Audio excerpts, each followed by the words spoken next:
Bom dia, meus irmãos. Eu quero saudar a todos com a graça e a paz do nosso Senhor e Salvador Jesus Cristo, a quem seja a honra e o louvor para sempre. Amém. Vamos abrir nossas Bíblias na Epístola de Tiago, no capítulo 4, e vamos ler do versículo 1 ao versículo 10.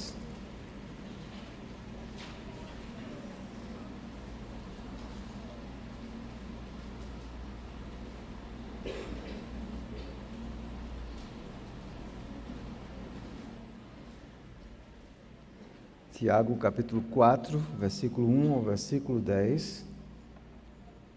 Semana passada nós vimos os versos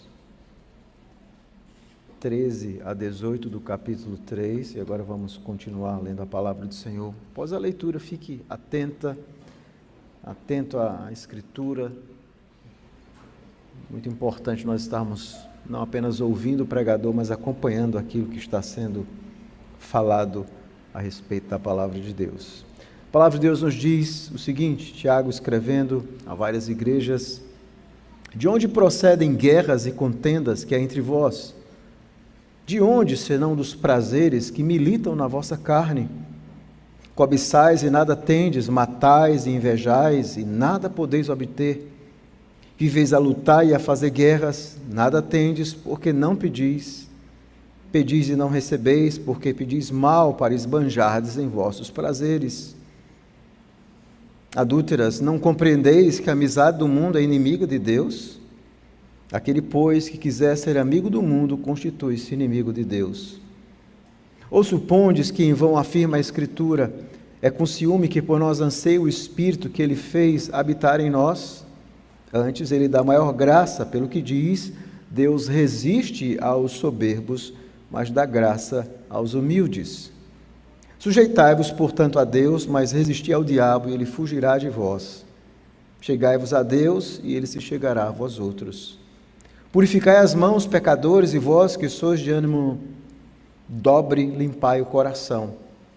Afligi-vos, lamentai, chorai, converta-se o vosso riso em pranto e a vossa alegria em tristeza. Humilhai-vos na presença do Senhor, e Ele vos exaltará.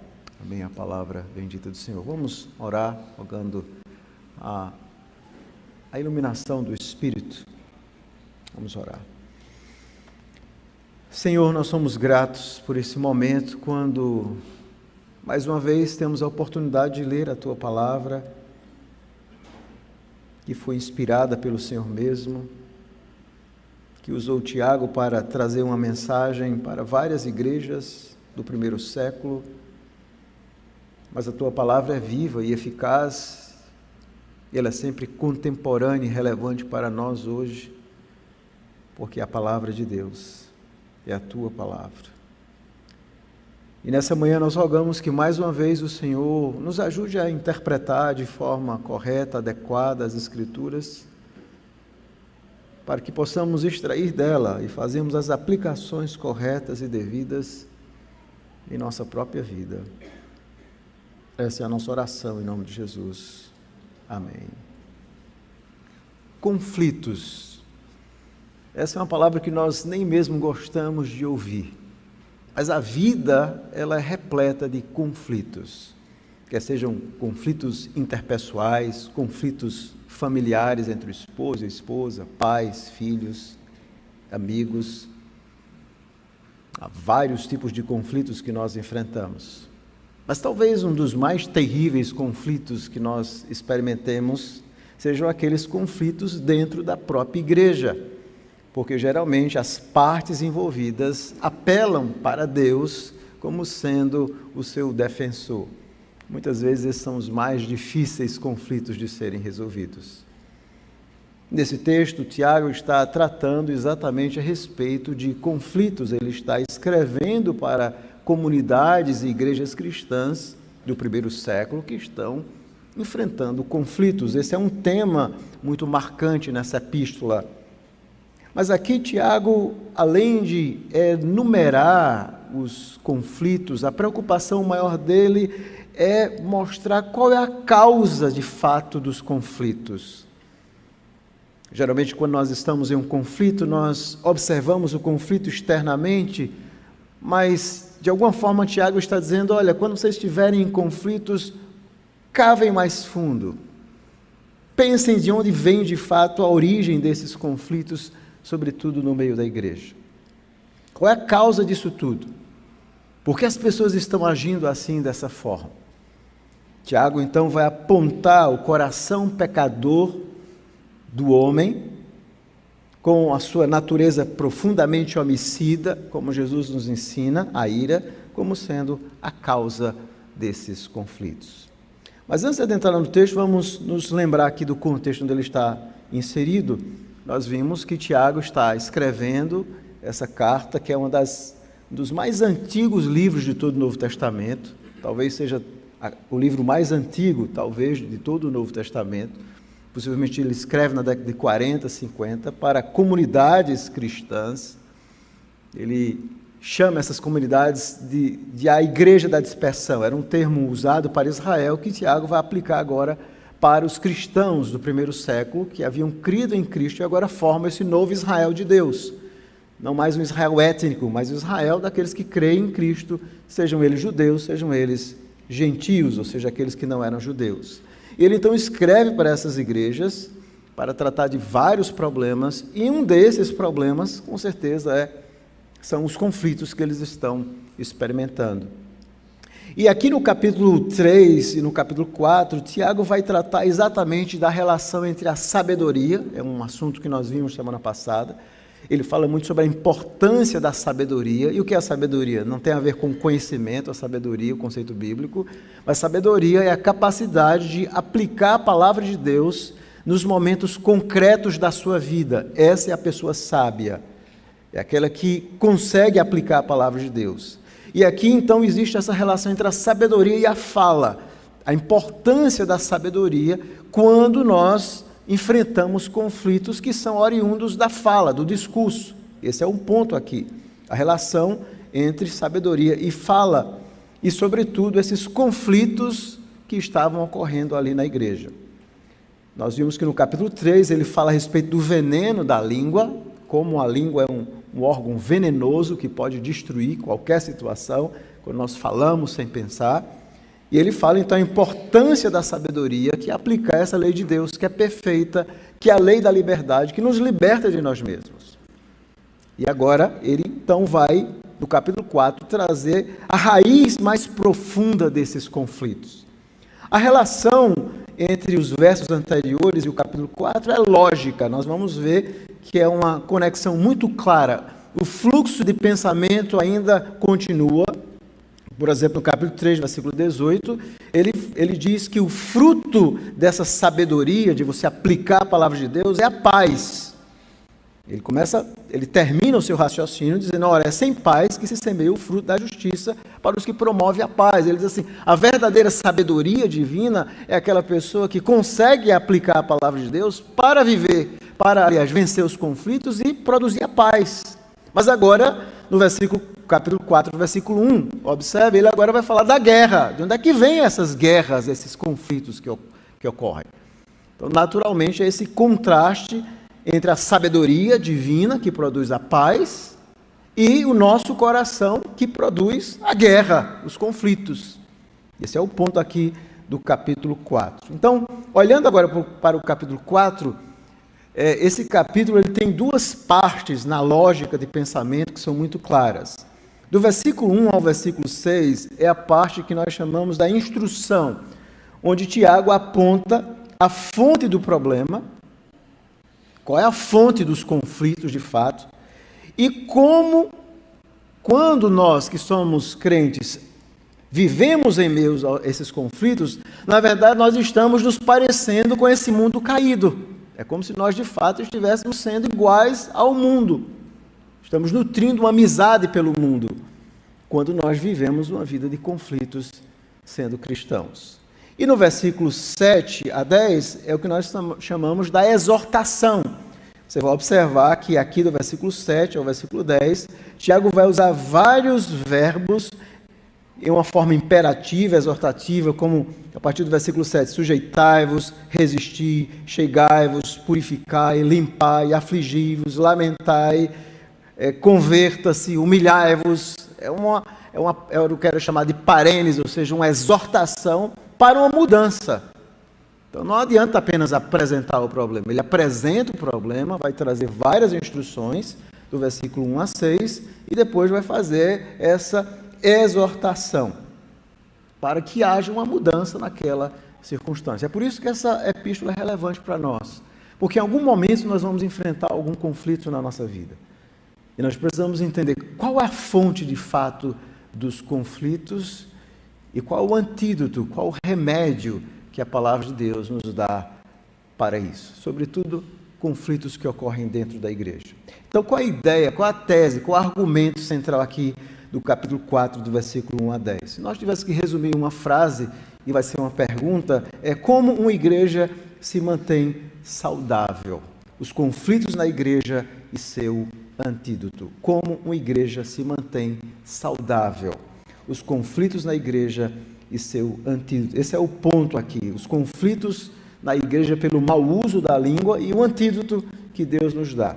E há duas ideias, como eu expliquei. Primeiro, do versículo 1 a 6, nós temos a instrução, onde ele vai mostrar a fonte das contendas e como elas apontam para a nossa amizade com o mundo. Geralmente, quando nós agimos igual a esse mundo caído, nós seguimos exatamente vivendo cheio de contendas. E, segundo, a exortação, 7 a 10, que é o remédio para as contendas, que é exatamente submeter-se humildemente a Deus em resposta à amizade divina. Deus agora quer que nós sejamos amigos dele. Então, quando nós nos aproximamos de Deus, nós não vamos seguir esses padrões mundanos. Então, esse é o remédio que Deus nos dá aqui, que Tiago nos ensina, que é nos submetermos humildemente a Deus em resposta à sua amizade. Agora vamos analisar verso por verso, começando com a instrução a partir do versículo 1. Veja o versículo 1. Tiago começa com uma pergunta retórica. Era muito comum essa forma retórica. Tiago, ele, apesar de ser judeu, nós sabemos várias informações, além do Novo Testamento. Flávio Josefo, que era um historiador judeu, ele escreve de forma muito detalhada sobre Tiago, inclusive mostrando o seu martírio, a sua morte. E, obviamente, Tiago também vive dentro daquele contexto greco-romano. Ele pode ter usado, inclusive, um amanuense, alguém que geralmente era usado para produzir obras literárias, considerando a riqueza do seu grego, a forma do seu vocabulário. Então, ele começa com uma pergunta retórica: de onde procedem as guerras e contendas? Qual é a fonte dessas guerras e contendas? Essas duas palavras que ele usa aí para guerra e contenda, a palavra que você está encontrando na sua tradução para contenda, a palavra grega que Tiago usa aqui, geralmente tem a ideia de um conflito muito sério, intenso, amargo. Então ele diz assim: de onde é que vêm essas guerras e essas contendas, esses litígios, esses conflitos amargos que estão ocorrendo entre vocês? De onde é que vem? Então ele vai levantar a pergunta e ele mesmo vai dar a resposta. Ele levanta a pergunta, ele dá uma resposta. E, obviamente, é uma resposta bem inesperada, porque, geralmente, no meio da contenda, e quando alguém me procura como pastor, que está vivendo um conflito com alguém, geralmente alguém diz assim: olha, pastor, o problema, na verdade, é outra pessoa. Se não fosse aquela pessoa, não teria nenhuma confusão. Eu sou uma pessoa profundamente pacífica, mas o problema é ele ou ela. Geralmente, nós pensamos que o outro é a fonte da contenda. Mas Tiago vai mostrar qual é, de fato, a origem das contendas. De onde é que procedem essas guerras e conflitos? E ele mesmo responde quando diz: de onde senão dos prazeres que militam na vossa carne? Essa é a nossa tradução. Literalmente, a tradução é: senão dos prazeres que militam nos vossos membros. Essa é uma tradução mais literal. E o que é que ele quer dizer? A palavra que ele usa aqui para prazer é uma palavra... era muito usada no mundo da época, os gregos, os filósofos usavam, obviamente, nós temos que ver essa palavra dentro desse contexto, como o Tiago está usando, mas é esse estado ou condição de se sentir bem, de prazer, de deleite, uma coisa agradável. E aqui, obviamente, ele está falando que os conflitos têm a ver com esses prazeres, quando nós seguimos o nosso coração pecador, então nós queremos que a nossa vontade, em última instância, seja feita, ou seja, lá nos nossos desejos mais íntimos do nosso coração, que militam contra os nossos membros. E essa palavra que ele usa para militar, literalmente, é uma palavra que significa fazer guerra, envolver-se em uma guerra ou uma batalha como soldado. Então, de onde vêm as guerras e contendas que há entre vós? Não vêm senão das paixões que guerreiam nos vossos membros. E o que é que ele quer dizer com isso? Paixões que guerreiam em nossos membros? A nossa tradução, se você tiver a mesma tradução a minha, que é atualizada, interpreta como sendo na carne, ou seja, no nosso interior. Então, esses prazeres que estão no nosso interior, essa é uma possibilidade. A nossa tradução, quem tem aí na versão carne, já está interpretando a ideia do interior. Outros interpretam literalmente no sentido de membros de igreja, mas isso não faz muito sentido à luz do contexto. Mas uma outra ideia que faz sentido também é não traduzir por carne, mas traduzir como é mesmo, a corrigida traduz dessa forma, e eu creio que, acho que em outras versões também, a Fiel também traduz dessa forma, que é nos vossos membros que guerreiam. Então o que Tiago está querendo ensinar é simples, ele diz assim, olha, de onde é que vem o conflito? Esse conflito vem do nosso interior, da nossa natureza pecaminosa. Isso vai se manifestar em nossos membros, em nosso corpo, sobretudo naquilo que ele falou no capítulo 3, que é na nossa língua. Essa natureza pecaminosa que há em nós, esse poder terrível de uma natureza caída, egoísta como nós somos, que vai influenciar o nosso corpo. E é por isso que você abre a boca e diz aquilo que ele fala no capítulo 3, você bendiz com a sua boca a Deus e amaldiçoa o seu irmão com a mesma boca. A boca que você usou para vir no domingo, para orar, para agradecer a Deus, para pedir por você, pela sua família, é a mesma boca que faz com que você, ao sair da igreja, brigue com a sua esposa, com o seu filho dentro do carro e chegue em casa na maior confusão. É a mesma boca. Então, de onde é que vêm os conflitos? Vem da nossa natureza caída, porque nós somos pecadores. Essa é a fonte, esse coração pecador. E nós, pecadores, somos sempre egoístas. Ele vai falar isso no capítulo 1, versículo 14, quando ele diz, ao contrário, cada um é tentado pela sua própria cobiça, quando esta o atrai e seduz. Então, a cobiça, depois de haver concebido a luz do pecado, e o pecado, uma vez consumado, gera morte. Ele usa uma outra palavra aqui, a ideia de cobiça é prazer também, só que é uma outra palavra grega. A cobiça tem essa ideia de um prazer muito mais profundo.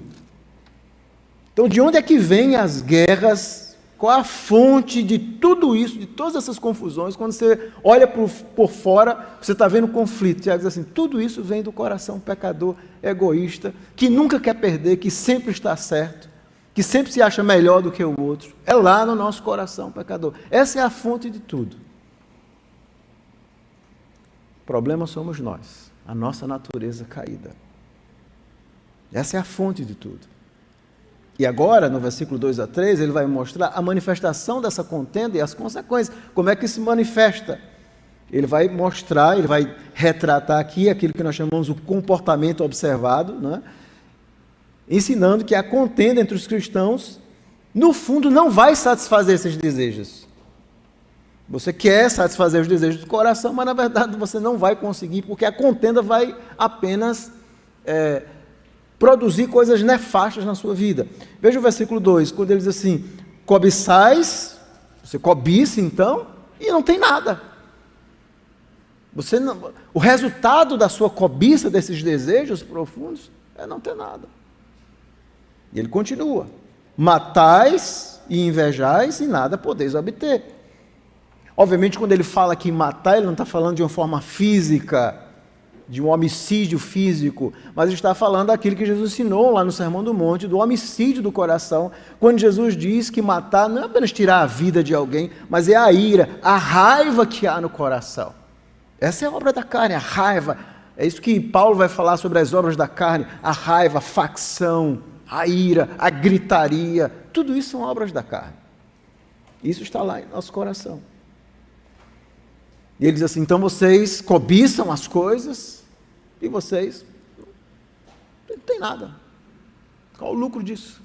Vocês matam, e inveja, a palavra inveja é uma palavra que eu expliquei no último sermão, a palavra literalmente aqui é zelo, que é uma palavra que podia ser usada no sentido positivo, no sentido negativo, e no sentido negativo ela tem a ideia de ciúme, de inveja por alguém, e esse é o significado aqui, por isso que o tradutor traduz por inveja, e esse é um conceito importante, porque depois no versículo 5 vai ter uma relevância que eu vou explicar melhor, mas assim, vocês matam inveja e vocês não têm nada. Vocês vivem matando o outro no seu coração, invejando, disputando, essa ideia aqui, é uma disputa, porque em todo conflito existe a disputa, você quer prevalecer, você quer que o seu argumento, você quer ganhar sobre o outro, essa é a ideia. E você não obtém nada. Porque geralmente as pessoas em conflitos, elas não escutam umas às outras. Elas só querem vencer uma a outra. Pois não obtém nada. E ele continua. Viveis a lutar e a fazer guerras, e aqui ele vai repetir as mesmas palavras do versículo 1, por isso que alguns dizem que aqui ele usa uma técnica muito comum entre os judeus chamado quiasmo, ou seja, a ideia de lutar e fazer guerra. Ele vai trocar, obviamente, agora por verbos. Vocês vivem a lutar e fazer guerra, as mesmas palavras que ele usa no versículo 1. E vocês não têm nada. Vocês vivem no meio dessa confusão e nada. Qual é o fruto? Quando ele diz não tem nada, ele diz, qual é o fruto disso tudo? Qual o resultado disso tudo? Nada. Não tem nada. Nada tendes. Vocês não têm tido nenhum benefício na vida de vocês, viver em conflito. E ele continua. Nada tendes porque vocês não pedem. Obviamente ele está falando a ideia de orar a Deus. Vocês não têm nada porque vocês não pedem. Mas vocês pedem e vocês não recebem. Então eles viviam em tantos conflitos que possivelmente, e aí esse é o ponto aqui, até as orações deles eram egoístas. As orações tinham mais a ver com eles mesmos do que com Deus. Pedis e não recebeis. E ele então vai dizer o porquê. Então tudo isso eram as manifestações das contendas. Essa cobiça, a matança, o ciúme, a inveja, a luta, a guerra. Enquanto eles estavam vivendo em guerra, eles iam para a igreja e se dirigiam a Deus e pediam, e viviam como um cristão, como se nada tivesse acontecendo. Como se isso fosse relevante para Deus, a forma como nós vivemos. E eles pedem e não recebem. Por quê? Então ele vai, por que vocês pedem e não recebem? Pedis e não recebeis. E ele então vai dizer o porquê. Literalmente na língua grega é a ideia de propósito. Pedis mal com propósito. Pedis e não recebeis, versículo 3, porque pedis mal para esbanjar em vossos prazeres. Ou seja, vocês pedem mal, essa ideia para esbanjar no prazer, é gastar livremente nos prazeres, nos desejos do coração de vocês. Ou seja, até a oração de vocês está dominada por vocês. Vocês são profundamente antropocêntricos na forma de viver. E essa é a forma que nós estamos vivendo hoje. Esse é o evangelho dos nossos dias. As pessoas vão para as igrejas para receberem alguma coisa em troca de Deus, alguma benécia. Os cultos são sessões de autoajuda, são sessões onde o homem está no centro de todas as coisas. É isso que Tiago está dizendo. Vocês pedem mal, por quê? Porque o que vocês querem é os prazeres de vocês.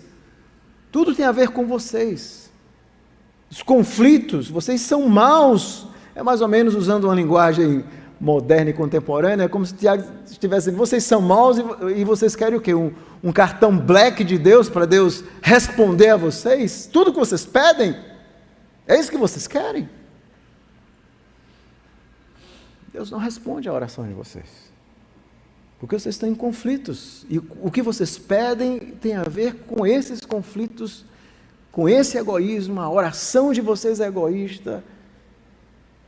Esse é o retrato do cristianismo, onde tudo hoje, em muitas igrejas, obviamente não todo o cristianismo, mas em muitas igrejas tudo gira em torno de dinheiro, fama, poder, benesses. onde você vai atrás de um Deus que lhe dê alguma coisa. Isso não tem nada a ver com o verdadeiro evangelho. Eles pedem mal, para esbanjar, gastar livremente. Nada tinha a ver com Deus. Os planos de vocês não têm a ver com Deus em primeiro lugar, mas tem a ver só com vocês mesmos. Vocês nem estão pensando nos planos de vocês em colocar Deus em primeiro lugar. Essa é a geração dos nossos dias, irmãos. Tudo, muitas vezes, só tem a ver com a gente mesmo. Deus está em última instância, como uma espécie de um ajudador. É aquele que vai nos ajudar se alguma coisa der errado em nossos planos. Mas os nossos planos, muitas vezes, não são nem feitos para a glória dele, mas para nós. Aqui Tiago está mostrando todos esses problemas. E no versículo 4 ele faz uma severa advertência, usando a palavra, que eu sei que na versão de vocês tem infiéis, mas literalmente é a palavra adúlteras. Adúlteras. Alguns manuscritos posteriores colocaram adúlteros e adúlteras, talvez alguma versão tenha. Talvez alguém, de forma equivocada, achou que Tiago estivesse falando apenas para as mulheres. Obviamente ele está falando de forma metafórica. Esse era o termo que era usado no Antigo Testamento para Israel. Várias e várias vezes Deus tratava Israel como sendo a esposa infiel.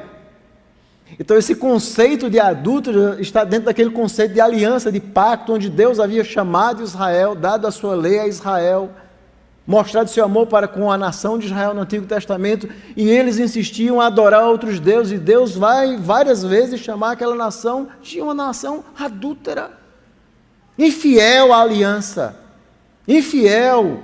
E Deus inclusive diz: eu sou o esposo de vocês e vocês são infiéis. É por isso que o culto a Baal era tão terrível, porque Baal tinha o significado exatamente de esposo. Então quando eles adoravam a Baal, eles diziam: não, Baal é o meu esposo. Deus, eu salvei vocês, eu chamei vocês como nação, e vocês são uma nação adúltera. Vocês são adúlteros. Vocês são infiéis. Nós vamos ver, por exemplo, em Oséias, no Antigo Testamento, essa ideia. Vamos dar uma olhada rápida aí na palavra de Deus. No capítulo 9, versículo 1, quando Deus diz assim: não te alegres, ó Israel, não exultes como os povos, porque como prostituíste, abandonaste o teu Deus, amaste a paga da prostituição em todas as eiras de cereais. Deus chama Israel como sendo uma nação prostituta, uma adúltera. Esses termos fortes mostravam exatamente isso. E esse termo também é usado pelo Senhor Jesus Cristo. Quando Jesus diz uma nação ímpia e adúltera pede um sinal. Jesus também vai denunciar essa infidelidade pactual de Israel. Por exemplo, nós vemos o Senhor Jesus usar essa expressão em Mateus, no capítulo 12, no versículo 39. Vamos ver alguns exemplos, como Mateus 12, 39, onde a palavra de Deus diz o seguinte: ele, porém, respondeu: uma geração má e adúltera pede um sinal, mas nenhum sinal lhe será dado, senão do profeta Jonas. Jesus também chama como profeta aquele povo de Israel como sendo uma nação adúltera.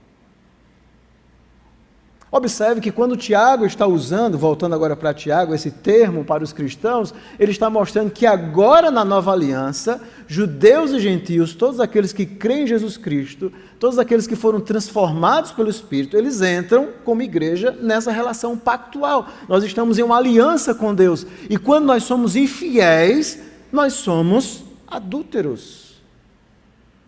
Nós estamos agindo como uma mulher adúltera, infiel a Deus. E é por isso que ele continua dizendo, veja o versículo 4, Tiago 4,4: não compreendeis que a amizade do mundo é inimiga de Deus? Aquele, pois, que quiser ser amigo do mundo, constitui-se inimigo de Deus. Esse era o ponto central aqui. E a ideia de amizade, geralmente nós temos esse conceito muito ocidental de amizade. Geralmente quando nós interpretamos a Bíblia, tanto o Antigo como o Novo Testamento, nós cometemos muitos erros de interpretação, porque nós interpretamos à luz dos nossos conceitos, como se amizade fosse como nós temos hoje, que nós temos um monte de colegas que a gente nem tem contato, chama tudo amigo. Eu tenho não sei quantos amigos. Mas a amizade não era assim. amizade, na antiguidade, era geralmente muito mais a sério do que nesse mundo ocidental de hoje. Era um pacto vitalício entre pessoas com valores e lealdades compartilhadas. A amizade era uma coisa muito séria. A amizade indicava uma identificação de um relacionamento com algo ou com alguém. Então, quando diz assim que você é amigo de alguém, significava identificar-se com aqueles padrões e com aquelas prioridades daquela pessoa. Era um relacionamento que você construía de amor, de aliança. Nós vemos, inclusive, um exemplo clássico na Bíblia da amizade de Davi com Jonatas. A amizade deles. Inclusive, quando Jonas morre, Davi vai cuidar do filho de Jonas. Por quê? Porque isso é amizade, é você nutrir uma preocupação com aquela pessoa, com a família daquela pessoa. Isso é amizade. Então, o pensamento era assim: como é que nós podemos viver em íntima comunhão com Deus quando os nossos corações estão se voltando para o mundo? E qual é o ponto aqui? O que é que Tiago quer dizer aqui no versículo 5, quando ele diz assim, que a amizade do mundo é inimiga de Deus? O que ele está querendo dizer é que quando nós vivemos seguindo o nosso coração pecador, quando nós vivemos no meio da igreja cheio de conflitos, nós estamos agindo igual ao mundo.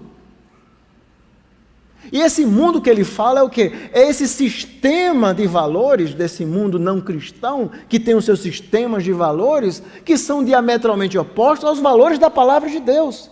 Nós vivemos em um mundo marcado por isso, por conflito, por briga, por confusão. Nós vemos isso nas redes sociais, nós vemos isso entre as pessoas. Então ele está dizendo, entre vocês que se dizem cristãos, vocês não podem viver assim.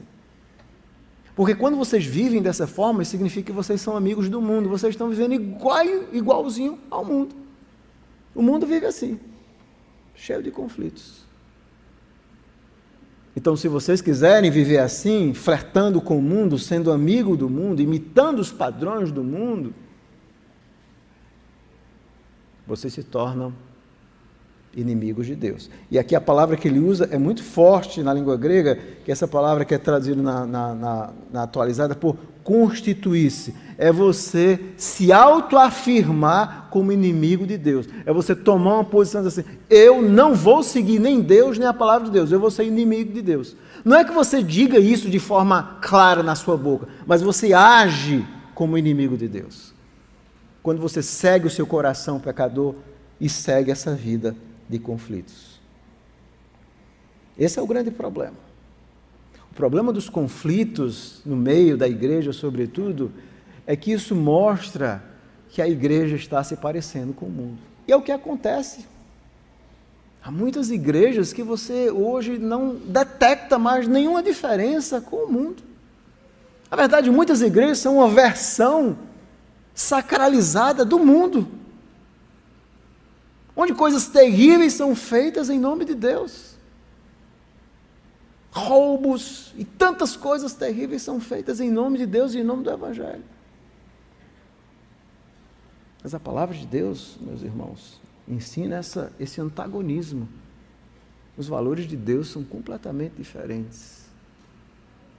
Não são iguais esses valores egoístas do mundo. E essa contenda era um sinal de mundanismo. Eles estavam sendo infiéis, flertando com o mundo, adúlteros, sendo inimigos de Deus, imitando esses padrões. E agora Tiago, seguindo o seu argumento, no versículo 5, ele vai mostrar qual é o ensino das Escrituras contra a contenda. Ele agora vai usar o apelo mais forte, que é o próprio ensino das Escrituras sobre. E esse versículo 5 aqui, eu quero dizer a vocês que é um dos versículos mais difíceis de se traduzir e interpretar em todo o Novo Testamento. Tá bom? Então, possivelmente você vai ver versões da Bíblia que têm traduções diferentes, e eu vou tentar ajudar um pouco aqui, não vou entrar em todos os detalhes e debates desse versículo 5, mas em outra hora aquelas pessoas mais interessadas que quiserem conversar mais sobre isso, eu posso conversar. Então, quais são as dificuldades que nós temos nesse texto aí, especificamente? Bom, a primeira dificuldade que nós temos nesse texto, quando ele diz assim, ou supondes que em vão afirma a Escritura, é com ciúme que por nós anseia o Espírito Santo que ele fez habitar em nós. Então a primeira dificuldade é que, quando você olha o versículo 5, não há nenhum texto explícito das Escrituras que diga isso que Tiago está dizendo. Então, ele parece estar fazendo uma citação, mas não há nenhum versículo no Antigo Testamento, nesse versículo 5. No versículo 6, claramente ele está citando o texto de Provérbios, né? Provérbios 3:34, no versículo 6, mas esse versículo é com ciúme que por nós anseia o Espírito que ele fez por nós habitar. Então, não há nenhum texto. Então, possivelmente, ele está não fazendo uma citação, mas uma alusão. O que é alusão? É extraindo uma ideia, um conceito que é ensinado das Escrituras. Então, a primeira dificuldade seria essa. A segunda dificuldade que nós temos que lidar com esse texto é o significado aí, olhe para a sua Bíblia, é essa ideia da palavra ciúme, porque essa palavra ciúme geralmente é uma coisa muito negativa. No mundo greco-romano, essa palavra geralmente é usada no sentido negativo. Então, muitos dizem que esse espírito que aparece aí não deveria estar em letra maiúscula, mas em letra minúscula, porque está se referindo ao espírito do homem, cheio de ciúme. Então, muitos traduzem esse versículo, não como se referindo o Espírito de Deus que tem ciúme e anseia por nós, mas como se fosse esse espírito do homem que é cheio ainda de ciúmes. Então, essa também é uma outra dificuldade. A outra é a palavra espírito. Todos os manuscritos do Novo Testamento, todos eles, os mais antigos, eles eram escritos em uma forma uncial, em letras maiúsculas. Então, geralmente, quando nós fazemos espírito em letra maiúscula e minúscula, os nossos tradutores fazem isso para nos ajudar a entender quando está se referindo ao Espírito Santo e quando está se referindo ao Espírito do homem. Quando vem a palavra Espírito Santo, nós sabemos que está se referindo ao Espírito Santo, não é o caso aqui. Então, esse Espírito aqui se refere ao Espírito do homem ou está se referindo ao Espírito Santo? Então, por exemplo, tem algumas traduções que dizem assim, o Espírito que... deixa eu ver alguns exemplos de traduções, assim, o Espírito que ele fez viver em nós inveja intensamente. Veja essa tradução. Então, Deus, então, nos cria com esse Espírito, e esse Espírito, então, inveja intensamente. Então, seria o próprio homem. Outra opção seria tratar o Espírito que ele fez viver em nós, anseia zelosamente, como tem a nossa versão, colocando o Espírito em letra maiúscula, dizendo que o Espírito, então, é aquele que zela por nós. Essa é a opção da atualizada e também de muitos estudiosos hoje. E a outra opção é ver esse versículo 3, essa ideia de anseia, atribuindo a Deus. Então, algumas traduções dizem assim, Deus anseia zelosamente pelo Espírito em letra minúscula que ele fez viver em nós. Meio complicado, não é? Mas, resumindo, tem 3 ideias principais. Essa da nossa tradução, de que o Espírito que vive em nós, ele tem esse zelo por nós. Segunda tradução, em algumas versões, como a NVI, de que Deus anseia por esse Espírito que ele criou em nós, ou de que é o espírito humano que anseia de forma negativa. Bom, qual seria a solução para essas dificuldades? Bom, diante de tudo aquilo que eu estudei, foram vários dias, e lidando com vários comentaristas e ideias, eu creio que a ideia que mais faz sentido é essa que está na nossa versão atualizada mesmo, que diz o seguinte, é com ciúmes que por nós anseia o Espírito que ele fez habitar em nós. Primeiro, por quê? Primeiro, porque existe um contraste lógico.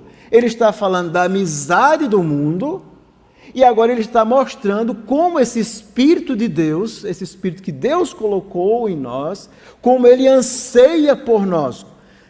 E aqui ele está usando esse conceito que aparece lá em Êxodo, capítulo 20, versículo 5, que fala de Deus, há vários textos no Antigo Testamento que falam do ciúme de Deus, ciúme no sentido de zelo que Deus tem pelo seu povo. Então isso faz ideia, ou seja, por um lado, quando o nosso coração pecador quer ser amigo do mundo, Mas nós esquecemos que quando Deus nos salvou, quando nós fomos regenerados, Deus então colocou o Espírito Santo em nosso coração, e esse Espírito Santo então, ele zela, ele tem ciúme por nós. Ele quer o nosso bem, ele se preocupa conosco, existe o próprio Deus que habita em nós. Então essa ideia parece que faz sentido, e essa palavra ciúme, em alguns textos da Septuaginta, essa ideia aqui de ciúme, ela aparece com o mesmo sentido de zelo, ou seja, eram palavras sinônimas. Então, ela aqui está sendo usada no sentido positivo, ou seja, de que Deus sente ciúme do seu povo. No momento em que o seu povo está flertando com o mundo, sendo adúltera, é a mesma coisa de um marido. O marido, quando a sua esposa está, usando essa metáfora, quando a esposa está sendo adúltera, às vezes o esposo que está sofrendo aquela infidelidade, ele sente ciúme, ele sofre com aquilo. Então essa é a ideia. Ou seja, é por isso que ele diz, ou supondes que em vão afirma a Escritura. Que Escritura? O ensino geral do Antigo Testamento. Todo o ensino do Antigo Testamento ensinava a respeito da infidelidade de Deus, mas ensinava também a respeito desse ciúme, desse cuidado que Deus tem pelo seu povo. Desse Espírito que ele fez habitar em nós. Então Tiago está dizendo, será que vocês não compreendem o ensino das Escrituras, de como vocês são importantes para Deus, de como Deus salvou vocês, de como vocês são um povo de Deus e que Deus zela por vocês, Ele tem cuidado com vocês, e como é que vocês estão agora sendo amigos ou vivendo os valores desse mundo? Deus anseia zelosamente, mediante o seu Espírito que está em nós. Ele zela por nós. E ele continua. Antes, ele dá maior graça, ou seja, aqueles que vivem humildemente, esse é um conceito importante que vai preparar para o versículo 7, ou seja, aqueles que vivem de forma dependente da graça de Deus, aqueles que entendem isso. Pelo que diz, Deus resiste aos soberbos, mas dá graça aos humildes. E agora ele vai citar o texto de Provérbios 3:34, e aqui ele vai usar a Septuaginta. Se você mais uma vez olhar Provérbios 3:34 e abrir na sua Bíblia, aparentemente não é o texto que Tiago está citando. Vamos ler Provérbios 3:34, eu vou explicar rapidamente também, quando diz o seguinte: certamente ele escarnece dos escarnecedores, mas dá graça aos humildes. Está mostrando a atitude de Deus de zombar daquelas pessoas que são escarnecedores e dá graça aos humildes. A Septuaginta, que foi a tradução do Antigo para o Novo Testamento, que ocorreu mais ou menos 300 anos antes de Cristo, eles traduziram todo o Antigo Testamento para o grego. A Septuaginta vai ser exatamente como o Tiago diz, Deus resiste aos soberbos, que de alguma forma está interpretando essa ideia de escarnecer. Quando Deus escarnece, é porque ele está resistindo aos soberbos. É isso que Tiago está dizendo aqui. Então Tiago está dizendo que Deus ele resiste aos soberbos, mas dá graça aos humildes. Então quando nós seguimos o nosso coração pecador, nós nos tornamos pessoas soberbas. E esquecemos desse princípio de que Deus, ele zela pelo seu povo de forma ansiosa. Deus zela por nós. E ele então dá graça àqueles que são humildes. A humildade é fundamental, e ele já havia falado disso logo no capítulo 3, versículo 13, quando ele diz que a sabedoria deve ser uma mansidão de sabedoria, uma sabedoria humilde, ou seja, o sábio é aquela pessoa que busca viver a palavra de Deus de forma humilde, de forma simples. A humildade é fundamental, porque apenas o humilde ele consegue fazer uma autoanálise. Apenas o humilde consegue olhar o seu próprio coração pecador. Apenas o humilde primeiro olha para si antes de apontar o problema como sendo o outro. Uma pessoa humilde faz isso. Humilde. E Deus então dá graça aos humildes, aqueles que reconhecem que são pecadores, que precisam da graça de Deus, que são estudiosos do seu coração. Mas Deus resiste aos soberbos. Deus sempre resiste, aquele que acha que nunca errou, que está sempre certo, que busca os seus próprios interesses, esse é o soberbo. Soberbo é a pessoa que acha que não precisa de Deus para viver, nem de Deus para agir. Ele pode até ser um cristão, mas ele age, vive, pensa como se Deus não existisse na sua vida. Isso se manifesta nos conflitos. E qual o remédio, qual o antídoto para todos esses problemas? Do versículo 1 ao versículo 6, ele instrui. A partir do versículo 7, agora vem a exortação, onde Tiago agora vai apontar explicitamente o remédio para a amizade com o mundo. Olha, o problema de tudo é que vocês estão sendo amigos do mundo, estão vivendo como o mundo, seguindo o próprio coração pecador, são soberbos, acham que não precisam de Deus, esquecendo que Deus, o Espírito, habitam em vocês, zela por vocês. Então, qual é o remédio disso tudo? Ele, então, vai usar vários verbos aí, acho que são 10 verbos que ele usa, 10 exortações. Qual é o remédio para vencer os conflitos e vencer a soberba do nosso coração pecador? Como é que a gente resolve tudo isso? Primeiro, o ponto central dessa exortação está aí no versículo 7. Sujeitai-vos, portanto, a Deus. Literalmente, sujeitar é submeter. Ordenem a vida de vocês sobre a autoridade de Deus e da sua palavra. Esse é o ponto principal. Veja, o nosso coração pecador, ele sempre quer seguir os seus interesses, a sua vontade. Então, o remédio contra os conflitos, contra essa natureza pecaminosa é o quê? Submeta-se a Deus. É a primeira coisa que você precisa fazer. Submeta-se a Deus. Não esteja preocupado no meio do conflito, quem vai ganhar, quem vai perder. Submeta-se a Deus e veja, à luz da palavra de Deus, se você está agindo de forma certa ou errada naquele conflito, se são interesses egoístas que estão dirigindo você e a sua vida. Submeta-se a Deus, submeta a Deus o seu plano, o seu projeto, o seu futuro, submeta a sua vida a Deus. Esse é o ponto fundamental da nossa vida, esse é o antídoto. Por quê? Porque, como ele diz, a lei de Deus ela é perfeita. Ela tem tudo que nós precisamos, é a lei da liberdade. Tiago chama a lei, aqui no capítulo 1, no versículo 25, da lei perfeita, a lei da liberdade. Ela nos livra de nós mesmos. Então, ser livre para a Bíblia não é você não ter nenhuma regra. Esse é o conceito pós-moderno e o conceito dos nossos dias. Ser livre é você não ter nenhuma regra, é você fazer o que você quiser, seguir o seu coração, não tem ninguém que diga a você o que é certo e o que é errado. E a Bíblia dá um outro nome a esse tipo de pessoa: escravo do pecado. Ser livre, na verdade, significa conhecer Jesus, ser liberto por Ele, como Ele mesmo diz, conhecereis a verdade vos libertará. E agora então você vive como livre, como obediente à palavra de Deus, sem querer seguir o seu coração com os hábitos escravizadores que você tinha antes. A sujeição a Deus é fundamental. Sujeite-se a Deus. Esse é o ponto principal aqui. Sujeite-se a Deus. Sujeite-se a Ele. E agora ele então vai mostrar como nós fazemos isso. Qual a consequência? Como é que a gente faz isso? Primeiro é sujeito a Deus. Aí ele continua, versículo 7. Mas resisti ao diabo e ele fugirá de vós. Por um lado você se sujeita a Deus e por outro você resiste ao diabo. Você diz assim, mas o que é que o diabo tem a ver com tudo isso? Bom, o diabo sempre tem a ver com conflito. Quando existem conflitos, pode ter certeza que de alguma forma... Veja, nós podemos até começar os conflitos, porque nós somos pecadores. Aí existe tem aquele assoprador de lenha.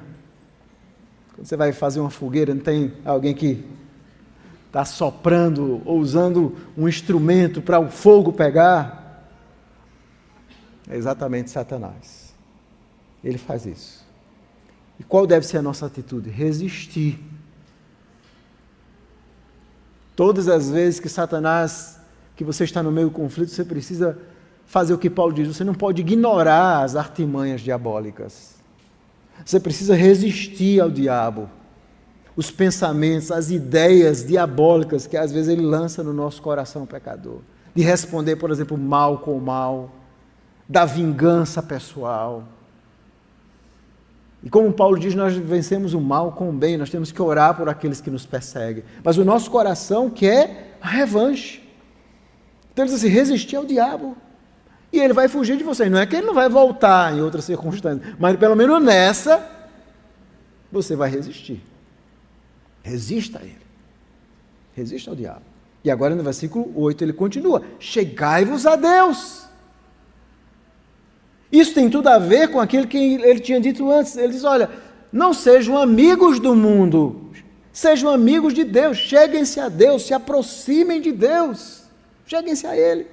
E o que é que vai acontecer? E Ele se chegará a vós outros, e Deus vai se aproximar de você, e Deus vai lhe dar graça, e Deus vai lhe dar sabedoria para você agir naquela circunstância difícil, para você fazer aquilo que Jesus disse, ser um pacificador, fazer a paz. A você administrar com sabedoria os conflitos que surgirem, com humildade. Chegue-se a Deus. Quanto mais perto você estiver de Deus, mais você vai saber lidar dentro daquele conflito, dentro daquela situação. Ou talvez ela nem exista se você viver perto de Deus. Quanto mais perto de Deus você viver, será mais fácil vencer os conflitos. Chegue-se, ele vai se chegar. Em seguida ele diz, purificai as mãos, pecadores. E aqui a ideia de purificar, a ideia de limpeza, ele usa dois verbos, purificai as mãos e depois limpai o coração. Esses dois verbos gregos têm quase a mesma ideia. Limpai tem uma conotação mais moral, mas a ideia é de uma purificação. Temos que pensar à luz do pensamento judaico. E Tiago, tudo no Antigo Testamento tinha a ver com limpeza cultural, com pureza, aquilo que era o animal que deveria ser puro, que deveria ser limpo. Isso apontava exatamente a santidade de Deus. Então, quando ele está dizendo assim, olha, purifique as mãos, limpe o coração, deixe o pecado, deixe tudo aquilo que desagrada a Deus, tudo aquilo que é mal, purifique, limpe-se, santifique-se. Ele aqui vai usar uma palavra muito importante, vós que sois de ânimo dobre. Essa palavra na língua grega é uma única palavra, significa uma pessoa de mente dupla, inconstante. Esse é um ponto que Tiago fala, por exemplo, lá no capítulo 1, versículo 8, homem de ânimo dobre, inconstante, essa é a nossa natureza. O tempo todo nós somos inconstantes, nós queremos servir a Deus, mas o nosso coração ainda é pecador, então nós temos toda essa inconstância, essa falta de maturidade, essa duplicidade. Nós temos que lutar contra isso. Nós temos esse ânimo duplo. Vocês que são de ânimo duplo, limpe o coração. Se aproxime de Deus. E aí vocês vão encontrar a lei perfeita, completa. Ele continua, versículo 9. Afligi-vos, literalmente hajam como miseráveis. Não no sentido literal, mas metafórico, ou seja, aflige a si mesmo, veja o quão miserável você é, quão pecador você é, lamente, chore pelos seus pecados, porque em meio de um conflito, não há vencedores, sobretudo na igreja, só há perdedores, então lamente, chore. E ele continua com outra exortação, outro verbo, converta-se o vosso riso em pranto, e a vossa tristeza em alegria. Que haja uma mudança, vocês estão sorrindo, por quê? Porque você acha que ganhou sobre o seu irmão, que você venceu, e você diz, eu acabei com ele, e você saiu sorrindo. Não, chore por isso. Porque possivelmente aquela pessoa faz parte do povo de Deus, e Deus então zela pelo seu povo, não só por você não é a única pessoa cristã no mundo. Então não se alegre de ter, entre aspas, vencido o seu irmão. Chore por isso. Seu riso tem que se tornar em pranto, alegria e tristeza.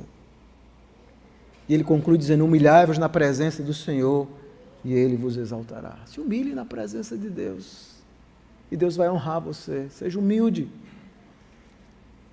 Humilhe-se, se aproxime dEle, chegue perto dEle, se submeta à palavra dEle, humildemente. Não siga o seu coração, não siga a vontade. Como diz a palavra de Deus, o nosso coração é desesperadamente corrupto, quem o conhecerá? E Jesus diz lá em Marcos capítulo 7, que é lá do coração que procede os maus desígnios, os maus pensamentos, os homicídios, é lá. a ira, a raiva, os conflitos, a avareza, o amor por coisas, os ídolos do nosso coração. Nosso coração é uma fábrica contínua de ídolos. Esse é o antídoto. Sujeite-se a Deus e a sua palavra. Chegue-se a Ele. Deus vai chegar a você. Seja humilde. Vive em santidade. Chore, ao invés de se alegrar. Todos os momentos de conflitos que nós vivemos, não só na igreja, mas também interpessoal, é um momento de tristeza. E nós temos que nos voltar para o Senhor nesses momentos de conflito. Mais uma vez, qual é a fonte de tudo?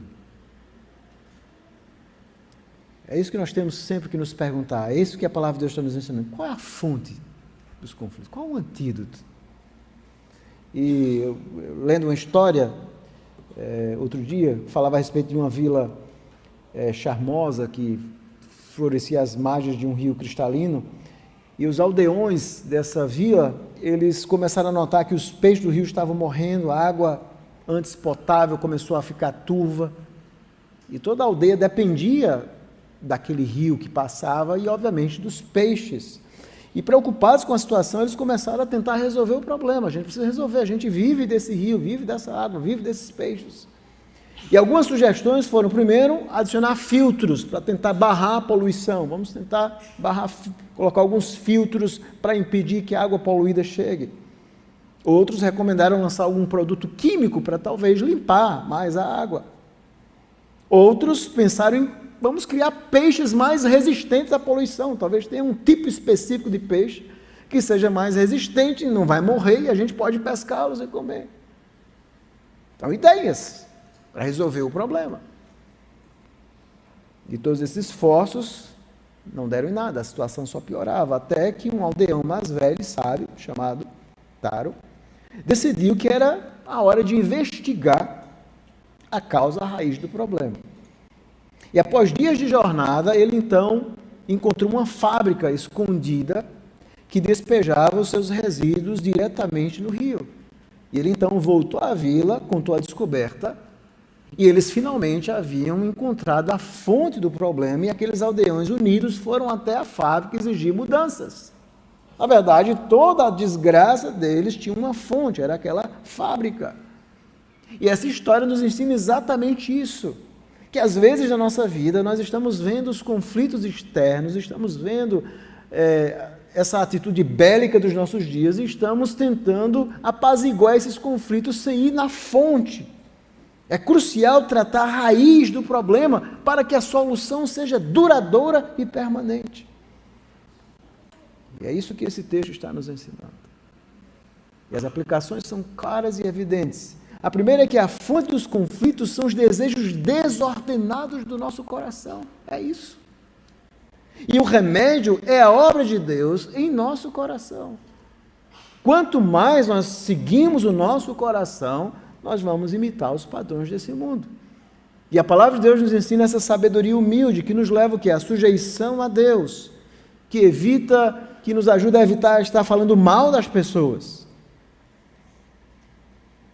A termos cuidado quando vamos abrir a nossa boca. Tem até uma história engraçada de um homem, um cristão, que ele não falava mal de ninguém.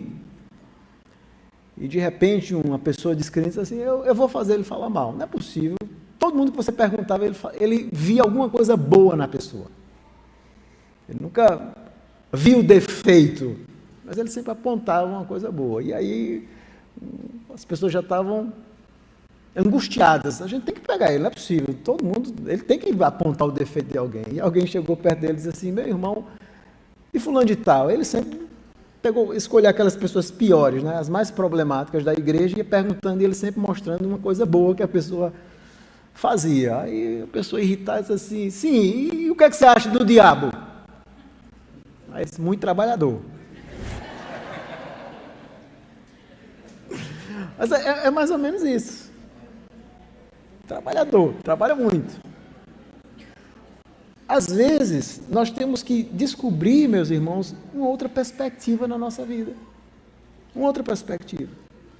Mas enquanto nós estamos lendo a palavra de Deus, nós vamos descobrindo que essa luta da igreja é contínua contra 3 terríveis inimigos que eu e você nós temos. Primeiro, a nossa natureza, que é pecaminosa, que quer o conflito, que segue os seus prazeres, que quer vencer o outro, nosso coração pecador, como Jesus fala da ira que há no nosso coração.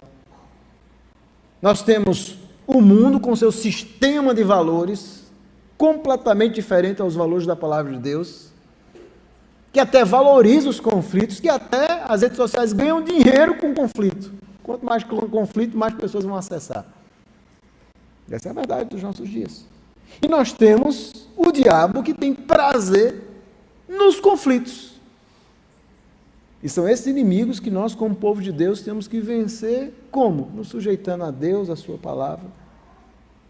Nos lembrando dessa exortação, não sejamos infiéis, adúlteros. Não sejamos como mulheres adúlteras, nós servimos a um Deus vivo, a quem nós devemos lealdade e obediência. E a aplicação aqui é muito simples, é que todo conflito em última instância é uma questão de lealdade, vocês observaram? É isso que Tiago está dizendo. Todo conflito é uma questão de lealdade. Nesse conflito eu estou sendo leal a mim mesmo, ao mundo, ou estou sendo leal a Deus e a sua palavra? A quem você ama de fato? Para agir dessa forma. A última aplicação é que a cessação dos conflitos, Tiago nos ensina, a palavra de Deus nos ensina, que a cessação dos conflitos está relacionada a um profundo arrependimento diante de Deus. É assim que os conflitos param. Sem nunca ignorar os desígnios de Satanás. Mas quanto mais perto nós vivemos de Deus, menos conflitos. Quanto mais perto a igreja vive de Deus, menos conflito. Quanto mais perto uma família vive de Deus, menos conflito. Quanto mais perto um casal vive de Deus, menos conflito. A regra da vida é simples assim. E se nós não chegamos a Deus, Ele se chega até nós. Para que nós sejamos, de fato, uma igreja saudável. Então, respondendo à pergunta, como nós mantemos uma igreja saudável? Esse foi o tema do sermão. Como é que a gente mantém a igreja saudável? Como é que nós fazemos isso? Como é que a igreja continua saudável? Voltando-se sempre para o Senhor, vivendo perto do Senhor. Vivendo perto de Deus. Nós temos que buscar o Senhor todos os dias da nossa vida. Individualmente, como igreja, como famílias. Quanto mais perto nós estivermos do Senhor, menos conflitos. Que Deus nos ajude a sermos uma igreja saudável, madura, e quando os conflitos surgirem, em algum momento eles sempre surgem, que nós possamos resolvê-los usando a sabedoria da palavra de Deus e não seguindo o nosso coração pecador. Vamos orar ao Senhor. Bendito Deus, nós somos gratos pela Tua palavra. Nos colocamos diante do Senhor nessa manhã, pedindo a direção do Senhor sobre a nossa vida, rogando que o Senhor nos ajude a colocar em prática, pois Tiago diz em sua epístola que são os praticantes da palavra que de fato são bem-aventurados e não os ouvintes. Ajuda-nos, Senhor, em nossas fraquezas, em nossas tendências, que o Teu Espírito produza em nós esse fruto verdadeiro do amor, da bondade, da paz, da longanimidade, da mansidão, do domínio próprio. Precisamos de Ti, para que possamos imitar de fato o nosso Senhor Jesus Cristo, a quem seja a honra e a glória para sempre. Amém.